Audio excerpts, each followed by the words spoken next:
শুভ সকাল বন্ধুরা, তোমরা সবাই কেমন আছো? আশা করি তোমরা সবাই ভালো আছো, যে যেখানে আছো। তো আমিও ভালো আছি। তো দেখো, সকালবেলা গাছ থেকে ফুল তুলে নিচ্ছি পুজো দেবো বলে। তো ফুল তুলতে কিন্তু আমার খুবই ভালো লাগে। তো দেখো, সকালবেলা উঠোনটা আমি ঝাড় দিয়ে নিচ্ছি, আর তোমাদের দাদা ভাইয়ের সোয়েটারটা আমি পরে নিয়েছি। আজ আমার ঘুম থেকে উঠতে বেলা হয়ে গেছে, প্রায় 6:30 বেজে গেছে, রোদও উঠে গেছে। আর গ্রামের দিকটা না, মানে সবাই সকাল সকাল ঘুম থেকে ওঠে। তো আজকে কিন্তু আমার দেরি হয়ে গেছে। তো বাড়ির বউ একটু দেরি করে ঘুম থেকে উঠলেই বুঝতেই পারছো সবার একটু মুখটা কালো হয়ে থাকে। তো আমি কিন্তু তাড়াতাড়ি ঘুম থেকে ওঠার চেষ্টা করেছিলাম, কিন্তু কি জানি শীতের দিন তো উঠতে ইচ্ছা করছিল না, এই যা। তো ঘুম থেকে উঠেই দেখো আমি উঠোনটা কিন্তু ঝাড় দিয়ে নিচ্ছি। আর তোমরা তো জানোই গাছের প্রচণ্ড পাতা পড়ে উঠোনের উপরে গাছ থাকলে। আমাদের উঠোনটা কিন্তু অনেক বড়, ঝাড় দিতে কিন্তু কষ্ট হয়ে যায়, কিন্তু কিছু করার নেই, ঝাড় তো দিতেই হবে, বাড়ির বউ। সকালে বিকালে উঠোন ঝাড় দিতে হবে। তো এদিকে দেখো এই পাশটা চলে এসেছি, এই পাশটা দেখো, তোমরা হয়তো ক্যামেরাতেই দেখতে পাচ্ছ কত বড় উঠোন। তো আমি কিন্তু খুব তাড়াতাড়ি করে উঠোনটা ঝাড় দিয়ে নিচ্ছি, কারণ বেলা হয়ে গেছে, তো রান্না আছে আরও। তো তোমার দাদাভাই কিন্তু ঘুমিয়ে আছে। তো ওকে বলছি যাও বাজারে, যাও বাজার করে নিয়ে আসো। তো বলছে ঠিক আছে যাচ্ছি। বাবু কিন্তু ওর বাবার পাশে ঘুমিয়ে আছে, কিন্তু ও উঠলে না আমি কোনো কাজই করতে পারি না, কারণ ও আমার সাথে সাথে থাকে, তো সবসময় কোলে উঠতে চায়। তো ওকে কোলে নিয়ে আমি সব কাজ করতে পারি না। তোমাদেরকে একটু দেখিয়ে দিলাম আমার শ্বশুর বাড়িটা। আর এই পাশটা আমাদের সামান্য একটু জমি আছে, মানে শান করা হয়নি বলে, তো এই পাশটা হচ্ছে সর্ষে বেগুন গাছ লাগিয়েছে। তো তোমাদেরকে একটু দেখিয়ে দিলাম। আর দেখো বাড়িতে যে বললাম পায়রা থাকে, তো দেখো পায়রাগুলো দেখো কি সুন্দর উড়ে উড়ে যাচ্ছে। তারপরে দেখো চলে এসেছি ঘরে। তোমাদের দাদাভাই ঘুম থেকে উঠে ফ্রেশ হয়ে চলে গেছে বাজারে, আর বিছানাটা আমি তুলে নিয়েছি। আর বাবুসোনা দেখো ঘুম থেকে উঠার পরে দেখো আমার সাথে সাথে রয়েছে। আমি বাবুসোনাকে বলছি যাও বাইরে গিয়ে খেলো, ও বাইরে চলে গেছে এখন খেলতে। এখন আমি ঘর ঝাড় দিয়ে ঘরটা মুছে নিচ্ছি। তো তারপরে যাব রান্না করতে, তোমার দাদাভাই বাজার করে নিয়ে আসার পরে। কালকের কিছু থালা বাসন রয়েছে রাত্রে, সেগুলো মাজা হয়নি, তো সকালবেলা এখন মেজে নিচ্ছি। আর তোমাদের দাদাভাই তো বাজারে গেছে, এখনও তো আসছে না, বারবার রাস্তার দিক তাকিয়ে রয়েছি। তো ওর একটু দেরি হচ্ছে, কারণ হচ্ছে ওর বাইকটা একটু খারাপ হয়ে গেছে, তো সেটা একটু গ্যারেজে দিয়েছে, তো সেই কারণে আসতে একটু লেট হচ্ছে। আমাকে ফোন করেছিল। তো এই যে হাঁড়িটা এখন মেজে নিচ্ছি, রাত্রে তো মাজা হয়নি বললাম, তো এখন মেজে নিচ্ছি। আর শীতের সকালে না থালা বাসন মাজতে একটু কষ্টই হচ্ছে, কারণ হাত পুরো ঠান্ডা হয়ে যাচ্ছে। শ্বশুরবাড়ি আসার পর না সে আরাম করে শুয়ে থাকা আর যায় না, সত্যি কথা। কারণ বাপের বাড়ি না, মানে 8টা-9টার সময় যদি ঘুম থেকে ওঠা হয় না, মা কিছু বলতো না, কিন্তু শ্বশুরবাড়ি সকালবেলা ঘুম থেকে লেট হলে কিন্তু সবার মুখটা কিন্তু কালো হয়ে যাবে, মুখটা সবার। তো দেখো থালা বাসনগুলো মাজার পর চলে এসেছি রান্না করে। তোমার ভাই বাজার করে নিয়ে এসেছে, এখন দেখছি এর মধ্যে কি আছে। এর মধ্যে আছে মাংস, তো আজকে মাংস রান্না করব। তো সবজিও নিয়ে এসেছে, তো সেইগুলো ভাবছি কি করব বুঝতে পারছি না। তো এখন মাংসটা আমি এখন ধুয়ে নিচ্ছি, তারপরে দেখা যাক কি রান্না করি। রান্নাঘরে চলে এসেছি, তো আমি ভাত বসিয়ে মাংসটা ধুতে গিয়েছিলাম, তো আমার ধোয়া হয়ে গেছে। এসে দেখছি ভাতটা কত দূর হলো, তো দেখছি যে আমার ভাতটা হয়েই গেছে। এখন ফ্যানটা কেড়ে নেব। আর বাবুসোনা দেখো কোলের থেকে নামবেই না, কারণ ও কান্না শুরু করে দিয়েছে, আমার কোলে উঠে বসে থাকবে। তো আমি বলছি বাবু একটু নামো, তো কোনো কথাই শুনছে না। তো তোমরা তো দেখতেই পারছো বাবুসোনাকে নিয়ে এইভাবে কিন্তু আমার সব কাজগুলো করতে হয়, রান্না করতে হয়, ঘর মুছতে হয়, তো এরকমভাবেই করতে হয় আমার সব কাজ। দেখো ছেলেটা আমার কোলের থেকে নামবেই না। আর এদিকে দেখো আমার ভাতটা হয়ে গেছে। বাবুসোনা কিন্তু কোলের থেকে নামবেই না, আমাকে জড়িয়ে ধরে আছে। আমি বাবুসোনাকে বলছি একটু নামো, তো অনেক বলার পরে ও নেমে পড়েছে। ওকে বলছি যা বাবা খেলা করো, যে গাড়ি রয়েছে তোমার, কিন্তু ও কোনো কথাই শুনছে না, ও আমার কোলে উঠে বসে থাকবে।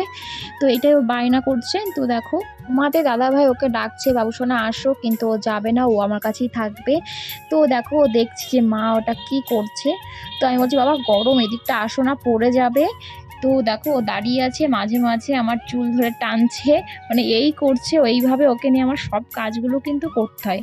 এর মধ্যে কিন্তু আমার হচ্ছে ননদ চলে এসেছে আমাদের বাড়িতে। তো ওকে বললাম যে বোন দেখ তো, ওকে একটু নিয়ে যা তো, দেখ। তো দেখো ও এসে কিন্তু বাবুসোনাকে নিয়ে যাবে, তো কিছুক্ষণ থাকার পরে কিন্তু আবার ও চলে আসে আমার কাছে। তো দেখো বাবুসোনা কিন্তু আমাকে দেখো চুল ধরে টেনে শুয়ে আছে, মানে শুয়ে পড়ছে আমার গায়ের উপরে। জানো তো বন্ধুরা, তোমাদের কাছ থেকে যেরকম ভালোবাসা পাচ্ছি, ঠিক বাবু যখন বড় হবে এই ভিডিওগুলো যখন ও দেখবে যে মা ওকে নিয়ে কী কী কাজ করতো, এগুলো ভেবে কিন্তু খুব আনন্দ হয় আমার। তো দেখো এদিকে বেগুনটা ভাজবো। তো বাবুকে নিয়ে আর কোনো কাজই করতে পারছিলাম না, তো সেই কারণে এখন শুধু বেগুনটা ভাজবো। তো আমার তেলটা গরমও হয়ে গেছে, এখন তেলের উপরে বেগুনটা আমি ছেড়েও দিচ্ছি। আর বাবুসোনা কিন্তু ওর বাবার কাছেও চলে গেছে, ওর পিমনি রয়েছে মানে, তো ওদের সাথে এখন খেলা করছে। আর তাড়াতাড়ি করে এখন আমি বেগুনটা ভেজে নেবো আর মাংসটা রান্না করে নেবো। বেশি কিছু করতে পারছি না, কারণ তোমরা তো দেখতেই পারছো বাবুসোনা কিন্তু কান্না শুরু করে দিয়েছে, কোনো থাকছেই না, জানি না ওর কী হয়েছে। ওকে এখন স্নান করে খাইয়ে ওকে ঘুম পাড়াবো ভাবছি। তো দেখো আমার বেগুন ভাজা কিন্তু হয়ে গেছে, নামিয়ে নিয়েছিলাম। আর এদিকে মাংসটা বসিয়ে দিয়েছি, তো আমার মাংসটা দেখছি এখন কষাচ্ছি। মাংসটা যত ভালো কষানো হবে না তত ভালো টেস্টি হয়। তো দেখো মাংসতে তেলটা ছেড়ে দিয়েছে। তো এটা কিন্তু আমার মার মতন করে রান্না করার চেষ্টা করছি। আদৌ আমি মার মতন অত ভালো রান্না করতে পারি না, আমার মা না খুব সুন্দর রান্না করে। প্লিজ কষা মাংস উঠেছি, বোন আর আমি খাবো বলে এদিকে দেখো ভাত বেড়ে নিয়েছি, তোমার দাদা ভাই আর বোন খাবে বলে। তারপরে দেখো ভাই চলে এসেছে আর বাবুসোনা চলে এসেছে। সুন্দর রান্না হয়েছে বলো। ইয়া মাংস খাও, তুমি মাংস খাও, তুমি মাংস খাও, হ্যাঁ মাংস খাও। বাড়ির সবার খাওয়ার পরে তারপরে আমি খেয়েছি, তারপরে স্নান করে পুজো দিয়ে এখন একটু বেরাচ্ছি একটু বাজারে যাবো বলে। তো এখন বাজে হচ্ছে 2টো এরকম হয়তো বাজে। তো বোন কিন্তু খাওয়া দাওয়া করার পরে বাড়ি চলে গেছে সবাই। তো এখন একটু মামাবাড়ির দিক যাব, তো বোনকে নিয়ে যাব। আর বাবুসোনা কিন্তু গাড়িতে গান বাজছে বলে বাবুসোনা কিন্তু নাচ শুরু করে দিয়েছে। তো ওর একটু গান বাজলে একটু নাচ শুরু করে দেয়। তো মামাবাড়ির দিক যাচ্ছি আর বোনকে বলেছিলাম তুই রেডি হয়ে থাকবি, কারণ তোকে নিয়ে একটু যাও বাজারে। তো বলছে ঠিক আছে বৌমনি আমি তোমার সাথে যাব। তো এই যে মামাবাড়ির দিক যাচ্ছি। তো আমাদের বাড়ির থেকে মামাবাড়ি বেশি দূর না, সামান্য একটুখানি। মামি বলছে গাড়ির থেকে নামো বৌমা, তো আমি বলছি না মামি নামবো না, বোনকে ডাক দাও। তারপরে মামি এত বলার পরে তারপরে দেখো নেমেছি। তো মামি বাড়ি আসার পর দেখি মামিদের গাছে প্রচণ্ড কুল ধরেছে, মানে দেখো কত কুল ধরেছে। তো এখনও কিন্তু পাকেনি, তার আগে দেখো আমি কুল ছিঁড়ে ছিঁড়ে এখন লবণ দিয়ে এখন খেয়ে নেবো, কারণ টক জাতীয় বুঝতেই পারছো, টক খেতে কিন্তু সবাই ভালোবাসে প্রত্যেকটা মেয়ে। তারপরে চলে এসেছি বোনকে নিয়ে বাজারে, বেতাই বাজারে। এখন হচ্ছে মানে হাটের দিক যাচ্ছি, মানে এখানে সব কিছু পাওয়া যায় বলতে মেয়েদের ছেলেদের বাচ্চাদের সব কিছুই পাওয়া যায়। তো যতটুকু পেরেছি ভিডিও করে নিয়েছি। তো প্রচণ্ড ভিড়, আর একটু কেনাকাটি করব বলে সেজন্য আর ভিডিওটা করলাম না। ওইখান থেকে কিছু কেনার পরে তো তারপরে চলে এসেছি বাড়ি আসার পরে তোমাদের দাদাভাই বললো যে চলো তোমাদেরকে একটু ঘুরিয়ে নিয়ে আসি, তাই বোনকে আবার ডেকে নিয়েছি ফোন করে। তো দেখো এখন যাচ্ছি একটু ঘুরতে।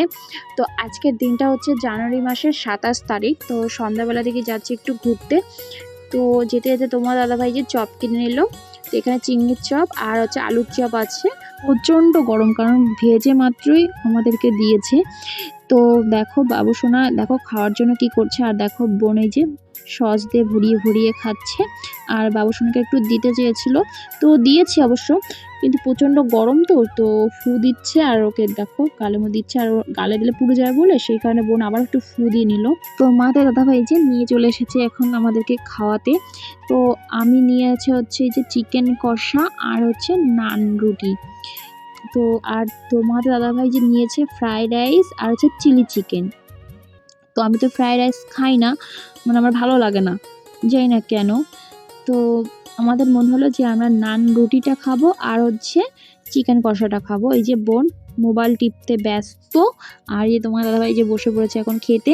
তো আমি চিলি চিকেনটা তোমাদের দাদাভাইয়ের কাছ থেকে একটু খেয়েছি, আর দেখো বাবুসোনা খাবে, তো ওকে একটা চেয়ারে বসিয়ে দিয়েছি। ওকে কিন্তু ফ্রাইড রাইসও দেওয়া হচ্ছে, ওকে কিন্তু চিলি চিকেনও দেওয়া হচ্ছে, তারপরে হচ্ছে নান রুটিটাও দেওয়া হচ্ছে, কারণ ও যে অল্প অল্প করে সব কিছুই খাচ্ছিলো। তারপর দেখো ঠান্ডার মধ্যে কিন্তু আমি যে একটা 7 আপ নিয়ে নিয়েছি। খাওয়ার শেষে না মানে ঠান্ডা খেতে ইচ্ছা করছিলো, তাই তোমার দাদাভাই এই যে অর্ডার করে দিয়েছে, তো দুইজনের দুটো। তো সেই কারণে তোমার দাদাভাই আমার কাছ থেকে একটু খেয়ে নিয়েছে, আর বোন বলছে বৌদি তুমি আমার কাছ থেকে একটু খাও। বোনের কাছ থেকে আমি কিছুটা খেয়ে নিই। তো আমাদের মধ্যে ননদ বৌদির সম্পর্ক না, আমাদের মধ্যে দিদি আর বোনের সম্পর্ক, এরকম একটা সম্পর্ক।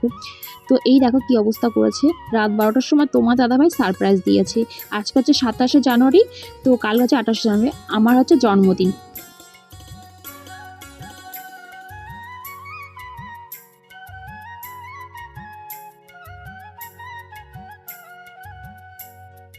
রাত 12টার সময় তোমাদের দাদাভাই আমাকে সারপ্রাইজ দিয়েছে। তো কেক কিনে রেখেছে, এইগুলো করেছে, আমি কিন্তু কিছুই জানি না। তো আমি কিন্তু ঘুমাইনি, কারণ বাবু ঘুমায়নি, সেই কারণে আমি ঘুমাতে পারিনি। তো সজাগ ছিলাম।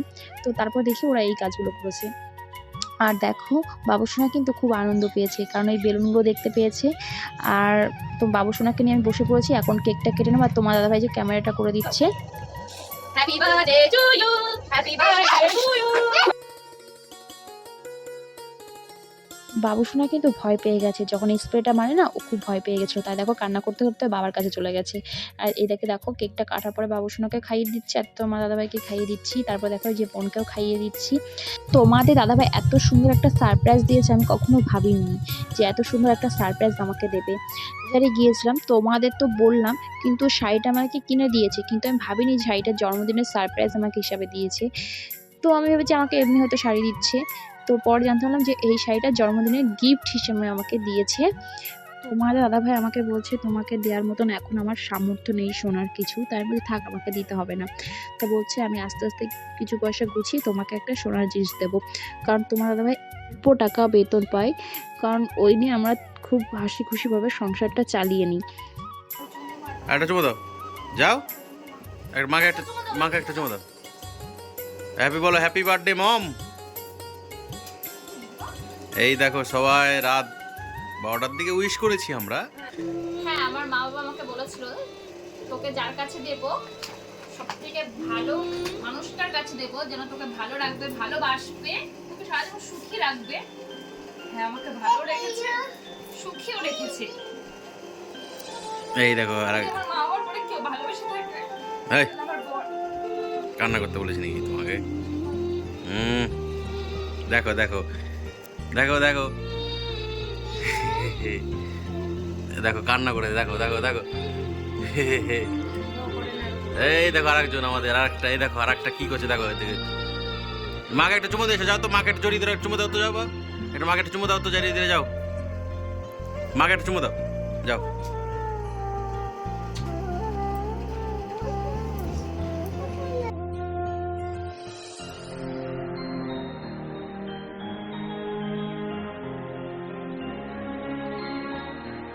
বাবুসোনা কিন্তু এই হ্যাপি বার্থডে এই লেখাগুলো কিন্তু আস্তে আস্তে এক একটা করে ছিঁড়ে ফেলছে। তো খেলা করছে, করুক। তো বন্ধুরা আজকের মতন ভিডিওটা এখানেই শেষ করছি। বন্ধুরা তোমরা ভালো থেকো, সুস্থ থেকো। তোমাদের যদি আমার ভিডিওটি ভালো লেগে থাকে লাইক কমেন্ট দিয়ে আমার পাশে থেকো। আসি নতুন একটি ভিডিও নিয়ে অন্য কোনো দিন। তো আজকের মতন টাটা, সবাইকে জানাই শুভরাত্রি।